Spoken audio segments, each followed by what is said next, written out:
नमस्कार दोस्तों, मेरा नाम है सहदेव सिंह और आज हम इलेक्टोरल रिफॉर्म के बारे में पढ़ेंगे।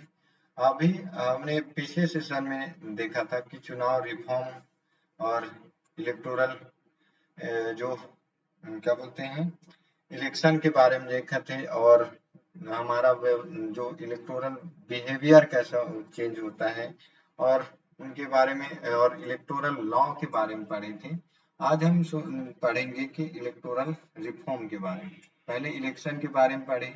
इलेक्शन हमारा जो है मतदान व्यवहार कैसे होता है। इलेक्टोरल बिहेवियर के बारे में पढ़े, इलेक्टोरल लॉ के बारे में पढ़े, इलेक्टोरल लॉ, उसके बाद हम इलेक्टोरल रिफॉर्म के बारे में पढ़ेंगे। तो इलेक्टोरल रिफॉर्म क्या है ये आइए समझते हैं। कब कब इलेक्टोरल रिफॉर्म किया गया कि क्या क्या चुनाव। तो चुनाव से संबंधित समितियां, मतलब आप सभी जानते हैं कि कोई भी अगर प्रॉब्लम्स होती है, बड़ी प्रॉब्लम्स है, तो उसके लिए एक्सपर्टीज सलाह ली जाती है। एक्सपर्टीज उसके लिए एक समिति गठन की जाती है। तो चुनाव भी देश का बहुत ही महत्वपूर्ण हिस्सा है और संवैधानिक एक्टिविटीज भी है। तो इसमें भी स्वाभाविक सी बात है, स्टार्टिंग से कुछ ना कुछ मतलब सुधार की जरूरत रही होगी। तो उससे संबंधित, सुधार से संबंधित कौन कौन सी समितियां हैं, वो समितियों के बारे में आज जानेंगे। तो विभिन्न समितियों आयोगों ने हमारी चुनाव प्रणाली एवं चुनाव मशीनरी के साथ साथ चुनाव प्रक्रिया की जांच की है और सुधार के सुझाव दिए हैं। इन समितियों और आयोगों का उल्लेख नीचे दिए जा रहे हैं। तो चुनाव कानूनों में संशोधन पर संयुक्त संसदीय समिति 1971 से 2 में फर्स्ट थे और तारकंडे समिति का गठन जयप्रकाश नारायण ने अपने संपूर्ण क्रांति के दौरान 1974 में किया था। इस गैर सरकारी समिति ने 1975 में अपनी रिपोर्ट सौंपी। चुनाव सुधार के लिए दिनेश गोस्वामी समिति 1990, ये महत्वपूर्ण समिति जो है हमें याद रखना चाहिए।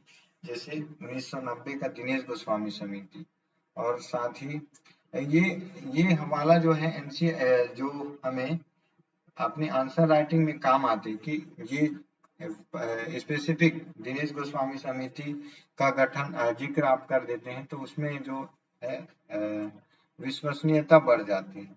और सबसे पहले जो 1974, 71, 72 में संयुक्त समिति तारकंडे समिति का जिक्र कर सकते हैं। जयप्रकाश नारायण प्रस्तावित चुनाव आयोग की रिपोर्ट को मेंशन कर सकते हैं। और साथ ही बताया जाता है कि भारत की विधि रिपोर्ट की निर्वहन निर्भरता पर 244वीं रिपोर्ट 2014 विधि आयोग की रिपोर्ट, चुनाव सुधार 2015 पर भारत की 255वें विधि आयोग की रिपोर्ट। उपरोक्त समितियों आयोगों की अनुशंसाओं के आधार पर चुनाव प्रणाली, चुनाव मशीनरी और चुनाव प्रक्रियाओं में तो जितने भी समिति गठित किए गए, विधि आयोग, निर्वाचन आयोग, इन सारे जो आयोग और समिति की अनुशंसाओं को ध्यान में रखते हुए चुनाव प्रणाली, चुनाव मशीनरी और चुनाव प्रक्रिया में कई बार सुधार किए गए।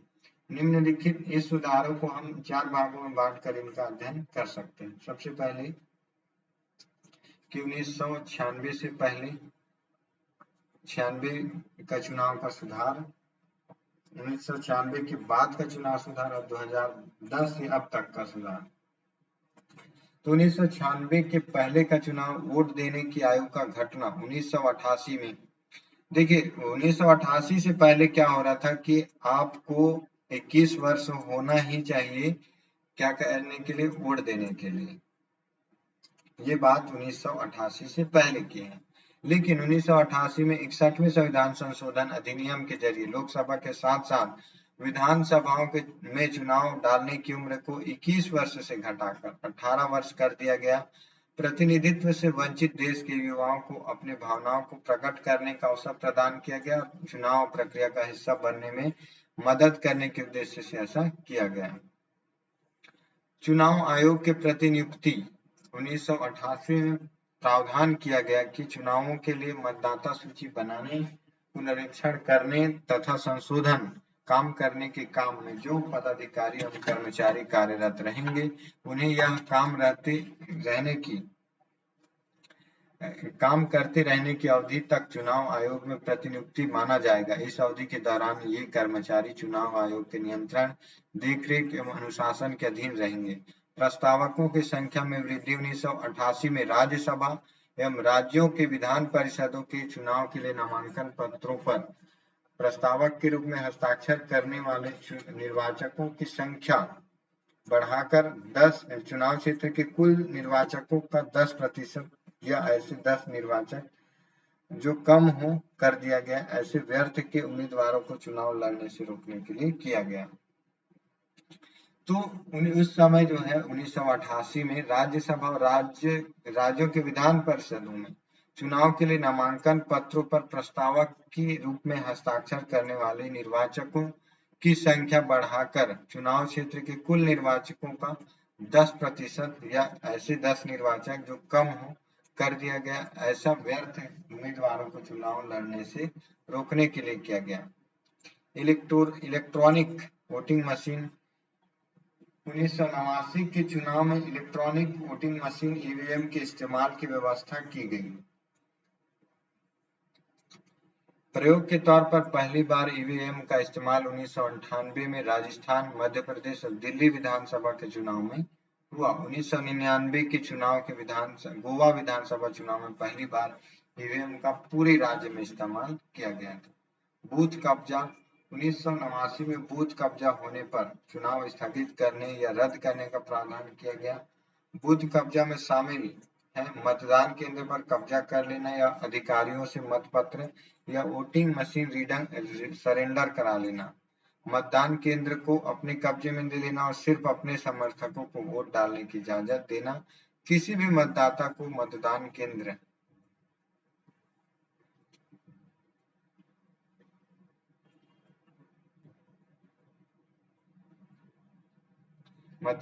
पर जाने से को लेकर धमकाना, रोकना तथा मतगणना केंद्र पर कब्जा करना।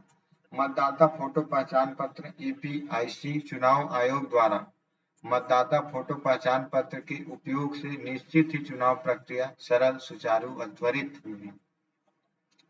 चुनाव में बोगस मतदाता और किसी के बदले मत डालने की प्रथा को रोकने के लिए देश भर में मतदाताओं को फोटो पहचान पत्र जारी करने के लिए वर्ष 1993 में चुनाव आयोग द्वारा एक निर्णय लिया गया था।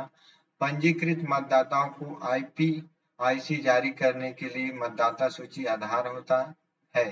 सामान्यतः हर वर्ष 1 जनवरी को मतदाता सूची को संशोधित किया जाता है, क्योंकि यह तिथि विशेष तिथि होती है। प्रत्येक भारतीय नागरिक जिसकी आयु उक्त तिथि से 18 या इससे अधिक वो मतदाता सूची में शामिल होने और इसके लिए आवेदन करने का पात्र होता है। इस बार इस सूची में पंजीकृत होने के बाद वह ईआईपीसी पाने का पात्र होगा। इसलिए ईपीआईसी का जारी करने की योजना लगातार चलने वाली सतत प्रक्रिया है, जिसे पूरा करने के लिए किसी समय सीमा का निर्धारण नहीं किया जा सकता है, क्योंकि मतदाता का पंजीकरण एक सतत और चलने वाली प्रक्रिया है। नामकरण दर्ज करने की अंतिम तिथि और मतदान प्रक्रिया पूरी होने के बीच की अवधि को छोड़कर, जिसमें 18 वर्ष की आयु पूरी करने वाले अधिक से अधिक लोगों को मतदान कर अधिकार दिया जाता है। यह चुनाव आयोग के उन मतदाताओं को ईपीआईसी देने का सतत प्रयास है जो पिछले अभियान में छूट गए और नए मतदाता के रूप में जोड़े जाएंगे।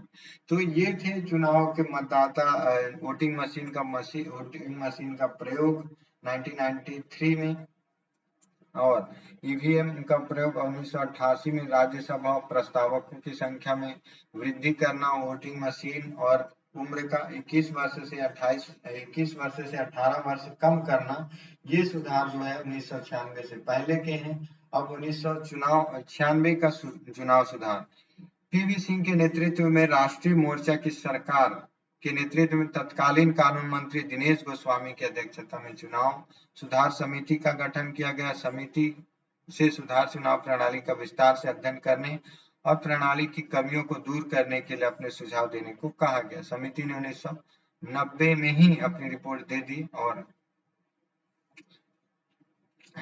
1996 में पीवी सिंह के नेतृत्व में दिनेश गोस्वामी की अध्यक्षता में गठन समिति ने 1990 में ही अपनी रिपोर्ट दे दी और चुनाव सुधार के कई सुझाव दिए। इनमें से कुछ अनुशंसा 1996 में लागू की गई, जिनके बारे में उम्मीदवारों के नामों को सूचीबद्ध करने के लिए चुनाव लड़ने वाले उम्मीदवारों को 3 भागों में बांटा गया। ये वर्ग हैं: मान्यता प्राप्त राजनीतिक दलों के उम्मीदवार, पंजीकृत गैर मान्यता प्राप्त राजनीतिक दल और अन्य निर्दलीय उम्मीदवार। चुनाव लड़ने वाले उम्मीदवारों की सूची और मतपत्र में उनके नाम अलग-अलग उपरोक्त क्रम में रखने तथा सभी वर्गों के नामों का वर्णक्रम रखा जाएगा। राष्ट्रीय गौरव का अनादर करने पर अयोग्य घोषित करने का कानून राष्ट्रीय गौरव अपमान निरोधक अधिनियम 1971 के तहत निम्नलिखित अपराधों के लिए सजा प्राप्त व्यक्ति 6 साल तक लोकसभा और राज्य विधानसभा का चुनाव लड़ने के लिए अयोग्य।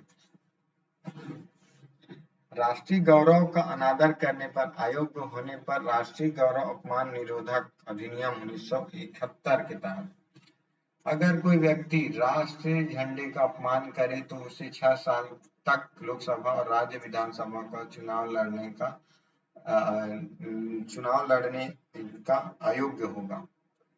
भारत के संविधान का आदर करने का अपराध करना और राष्ट्रीय गाने को रोकने से का अपराध, ये सारे अपराध जो है किसी भी व्यक्ति को लोकसभा, राज्यसभा या राज्य विधानसभा में 6 साल तक वोट जो है 6 साल तक चुनाव लड़ने के लिए अयोग्य घोषित कर देता है। शराब बिक्री पर प्रतिबंध, मतदान खत्म होने की अवधि के 48 घंटे पहले तक मतदान केंद्र में के इलाके में किसी दुकान, खाने की जगह, होटल या किसी भी सार्वजनिक या निजी स्थान में शराब या नशीले पेय पदार्थ नहीं बांटा जा सकता। इस कानून के उल्लंघन पर व्यक्ति को 6 माह के या 2000 कैद, 6 माह का कैद या 2000 रुपए का जुर्माना या दोनों सजा होगी। प्रस्तावकों की संख्या, लोकसभा और विधानसभा का चुनाव लड़ने वाला व्यक्ति अगर किसी मान्यता प्राप्त राजनीतिक दल का उम्मीदवार नहीं है तो उसके नामांकन पत्र पर क्षेत्र के 10 पंजीकृत मतदाताओं के हस्ताक्षर प्रस्तावक के रूप में होने चाहिए। अगर उम्मीदवार किसी मान्यता प्राप्त दल का है तो सिर्फ एक प्रस्तावक की जरूरत होगी। ऐसा व्यर्थ के लोगों को चुनाव लड़ने से रोकने के लिए किया गया था। उम्मीदवारों की आयु, चुनाव लड़ रहे उम्मीदवार का निधन मतदान के पूर्व हो जाने पर पहले चुनाव रद्द कर दिया जाता था और उसके बाद उस क्षेत्र में फिर से चुनाव प्रक्रिया शुरू होती थी। लेकिन अब मतदान के पूर्व चुनाव लड़ रहे किसी उम्मीदवार का निधन हो जाने पर चुनाव रद्द नहीं होता। हालांकि मान्यता प्राप्त राजनीतिक दल के उम्मीदवार का निधन होने की स्थिति में उस दल को 7 दिनों के अंदर दूसरा उम्मीदवार देने का विकल्प दिया जाता है। अब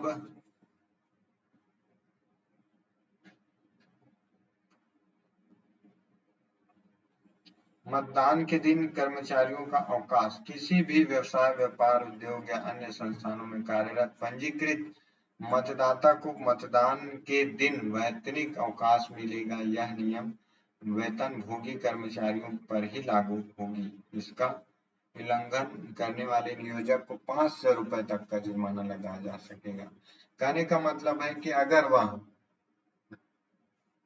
किसी व्यवसाय, व्यापार या उद्योग अन्य संस्था में कार्यरत है तो मतदाता को उस दिन छुट्टी दी जाएगी। अगर वह नियोजक, वह कंपनी अगर उस दिन मतदाता को छुट्टी नहीं देती है तो उस पर 500 रुपए का जुर्माना लगाया जा सकता है।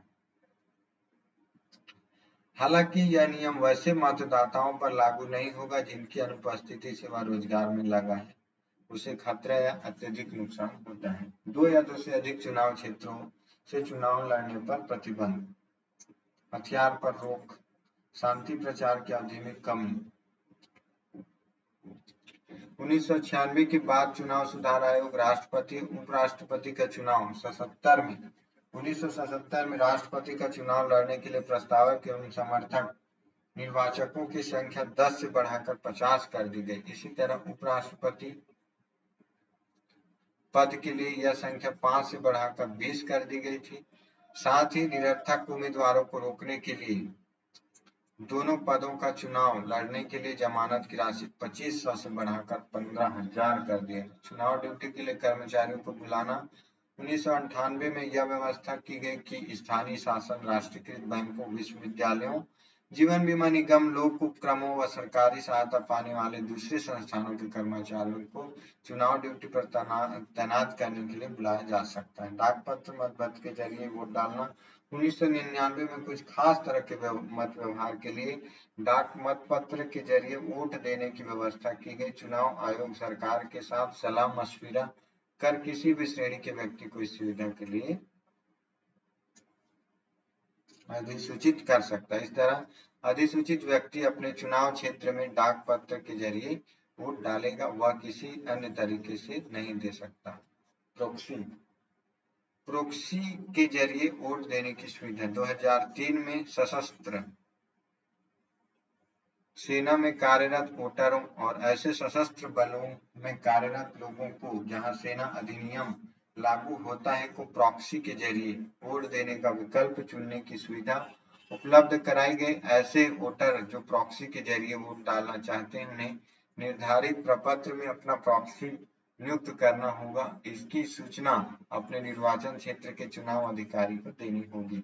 उम्मीदवारों द्वारा आपराधिक इतिहास, संपत्ति आदि की घोषणा। 2003 में चुनाव आयोग ने संसद या राज्य विधानमंडल का चुनाव लड़ने के इच्छुक उम्मीदवारों को अपने नामांकन पत्र के साथ निम्नलिखित जानकारी उपलब्ध कराने का आदेश दिया। क्या उम्मीदवार को पहले कभी किसी आपराधिक मामले में सजा मिली है या निर्दोष करार दिया गया है? क्या उसे कैद की सजा या जुर्माना हुआ था? नामांकन पत्र दाखिल करने के 6 महीने पहले क्या उम्मीदवार किसी लंबित मामले का अभियुक्त है जिसमें 2 साल या उससे अधिक अवधि की कैद की सजा हो सकती है और उसे उस मामले में अभियोग दाखिल हो चुका है या कोर्ट द्वारा संज्ञान लिया गया है? अगर ऐसा है तो इसका विवरण दाखिल करें।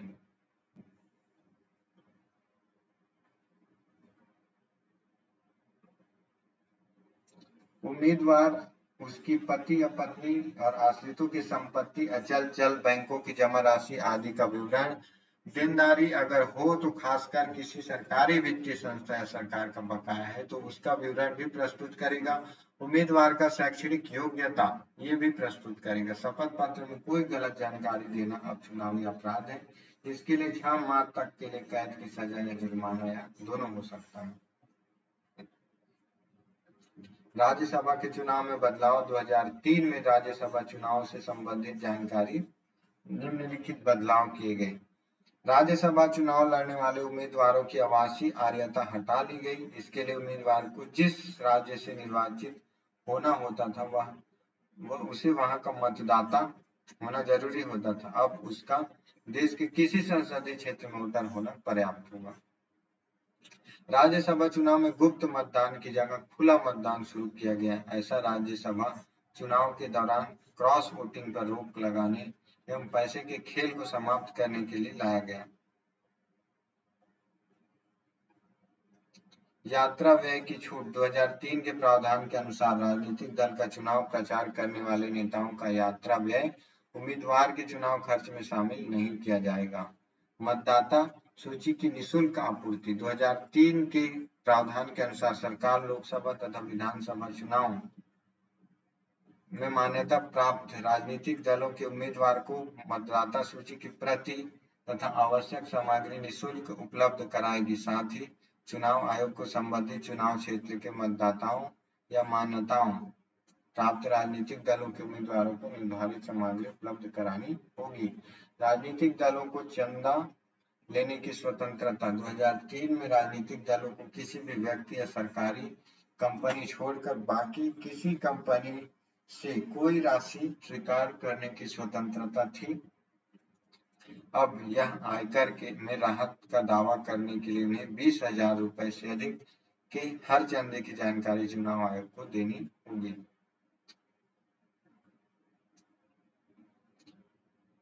अब रिसेंटली जो हुए 2010 से अब तक का सुधार चुनाव सुधार एग्जिट पोल पर प्रतिबंध 2009 के प्रावधान के अनुसार लोकसभा, राज्यसभा, विधानसभाओं के चुनाव के दौरान एग्जिट पोल करने और उसके परिणामों को प्रकाशित करने पर रोक लग गई है।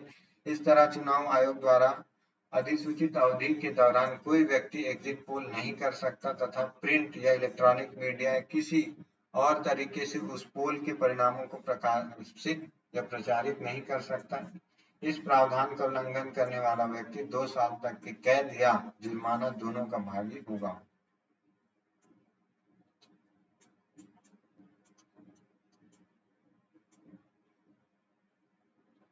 एग्जिट पोल का मतलब मत सर्वेक्षण है कि वोटरों ने किस तरह वोट किया है या फिर चुनाव में सभी वोटरों ने किसी राजनीतिक दल या उम्मीदवार के बारे में क्या सोचा है।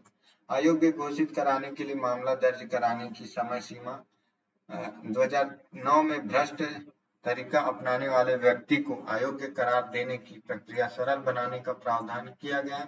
इसमें भ्रष्ट तरीका अपनाने का दोषी पाए गए व्यक्ति को अयोग्य करार देने के लिए उसके मामले को 3 माह के अंदर राष्ट्रपति के पास पेश करने का समय अधिकारी को दिया गया। भ्रष्ट तरीके से घेरे में सभी अधिकारी 2009 में सभी अधिकारियों, चाहे वे सरकारी सेवा में हो या चुनाव आयोग द्वारा चुनाव संचालित कराने के लिए प्रतिनियुक्त किए गए हों, को किसी उम्मीदवार से चुनाव में उसकी जीत की संभावना बढ़ाने के लिए किसी तरह की मदद लेने पर भ्रष्ट तरीका अपनाने के घेरे में लेने का प्रावधान किया गया है। जमानत राशि में बढ़ोतरी 2009 में लोकसभा चुनाव लड़ने वाले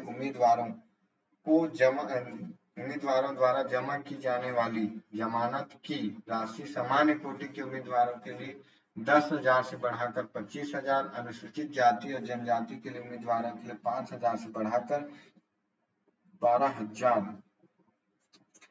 सामान्य के लिए 10 से बढ़ाकर 25,000 और अनुसूचित जाति जनजाति के लिए 5 से बढ़ाकर 12,000 कर दी गई। इसी तरह राज्य विधानसभा का चुनाव लड़ने वाले सामान्य कोटि के उम्मीदवारों की जमानत राशि 5,000 से बढ़ाकर 10,000, अनुसूचित जाति अनुसूचित जनजाति के उम्मीदवारों के लिए 2,500 से 5,000 रुपए कर दिया गया। ऐसा गंभीर उम्मीदवारों की संख्या बढ़ने से रोकने के लिए है।